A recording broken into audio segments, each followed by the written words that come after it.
साथियों, खबर तो आपने देख ही लिया होगा कि चीन जो अरुणाचल प्रदेश के नज़दीक में एक बहुत ही बड़ा डैम बनाने जा रहा है। आखिरकार ये डैम कितना बड़ा है, हम आपको इसके बारे में भी जानकारी देंगे और आपको ये भी बताएंगे कि इस डैम से भारत के ऊपर क्या प्रभाव पड़ेगा। अच्छा, डैम के बनने से हमारे दोनों पड़ोसियों के बीच अलग अलग रिएक्शन देखने को मिले हैं। एक तरफ जहां पाकिस्तान खुशियां मना रहा है, तो दूसरी तरफ बांग्लादेश बेचारा सर पे हाथ रख के बैठ गया है। यहाँ चचा की हालत आप देख ही सकते हैं। पहले इन चचा को लगता था कि हम भारत को छोड़ करके चीन के साथ बैठ जाएंगे तो हमारा भला हो जाएगा, लेकिन आपको नहीं पता था कि चीन अगर भारत के खिलाफ कोई भी कदम उठाएगा तो चचा यानी बांग्लादेश भारत से ही घिरा है, इसके ऊपर भी उसका असर आएगा। इसके बारे में हम आपको जानकारी देंगे कि चचा का उदासी का आखिरकार कारण क्या है। फिलहाल हम इस डैम के बारे में आपको थोड़ी सी जानकारी दे देते हैं। इस डैम को कल से ऑफिशियली बनाने की शुरुआत कर दिया गया है। चीन इसे वर्ल्ड लार्जेस्ट इंफ्रास्ट्रक्चर प्रोजेक्ट बता रहा है, जो कि एक मैसिव हाइड्रो पावर डैम है।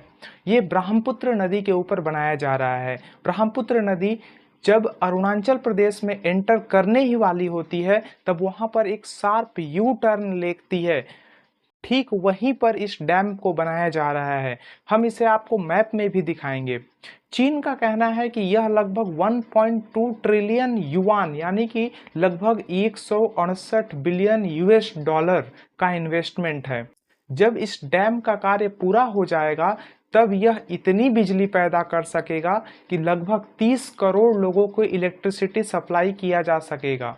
देखिए, इस डैम को बनाने की शुरुआत भले ही कल किया गया हो, लेकिन इस प्रोजेक्ट का अप्रूवल पिछले साल दिसंबर में ही मिल गया था। अब बड़ा सवाल ये है कि इस डैम को बनाने से आखिरकार पाकिस्तान इतना खुश क्यों हो रहा है। उसके लिए आपको पता ही होगा कि ऑपरेशन सिंदूर के दौरान जब भारत इंडस रिवर यानी सिंधु नदी का पानी को जब रोका था, तब पाकिस्तानी बूंद बूंद पानी के लिए तरस रहे थे।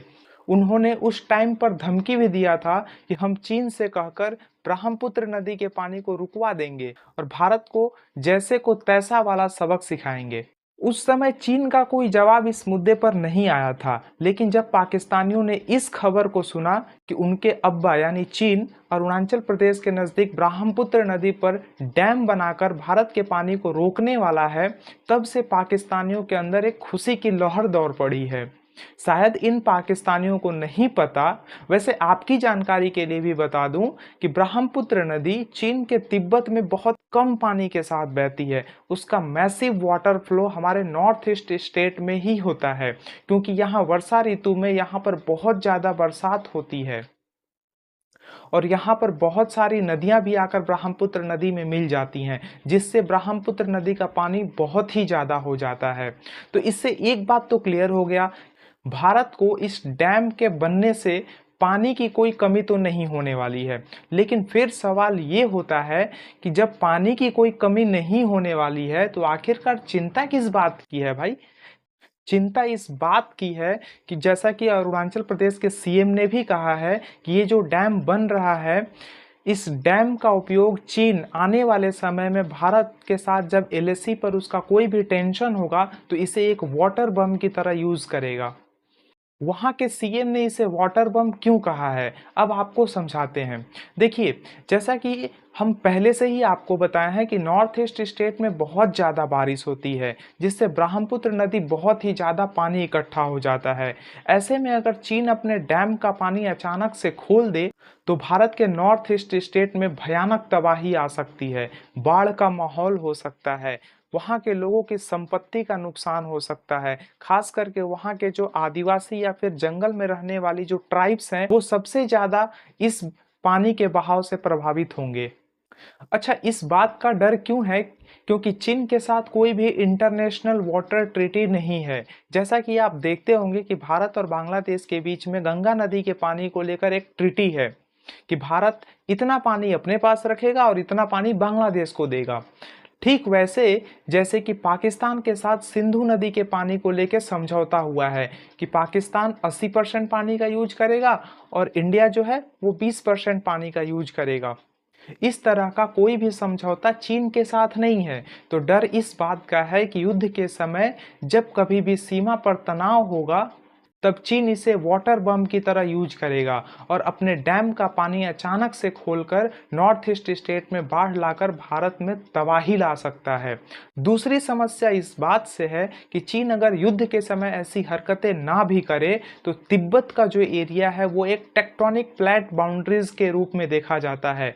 ये वो जगह है जहाँ पे दो प्लेट्स आपस में जुड़ते हैं और जहाँ जहाँ पर भी दो प्लेट्स आपस में जुड़ते पाए जाते हैं उसे भूकंप वाला एरिया कंसिडर किया जाता है, यानी कि यहाँ पर बहुत ही ज़्यादा भूकंप आने की स्थिति मानी जाती है।